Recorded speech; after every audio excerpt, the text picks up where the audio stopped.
Allora, salve a tutti, sono sempre Pietro Kociancic con una nuova puntata di sport estremi che mi aiutano a, diciamo, ritrovare una forma invidiabile per l'estate. Oggi è il 30 maggio, quindi l'estate si avvicina, come potete vedere.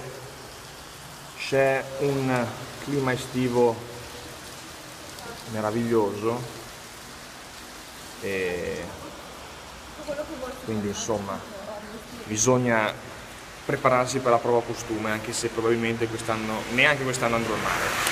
Tutto ciò però, questa pioggia bella che ci riporta a novembre può essere un ottimo stimolo per perdere forma, cambio braccio.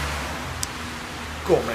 Perché se devo andare per esempio in biblioteca e non voglio bagnarmi troppo, devo darmi una mossa, quindi se io mi muovo per esempio per trovare un'altra tettoia prima di portarmene via, perdo sicuramente delle calorie, quindi facciamo questo tentativo e via.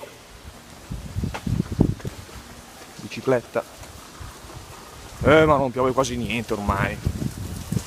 Sì, in realtà c'è un po' di pioggerella, ma questa qui tipo delle grondaie, no? Vedete?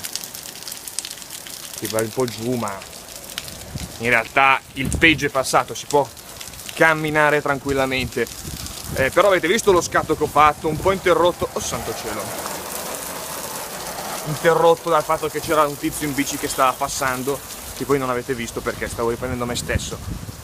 Comunque la filosofia è quella, cambio braccio, e se anche voi volete perdere del peso, volete fare del sano sport, del diporto, ringraziate la pioggia e trovatevi delle scuse per uscire fuori, tipo fare la spesa, comprare le sigarette anche se non se non fumate non compratele, perché poi mi sembra che ci siano delle controindicazioni sulla salute, insomma.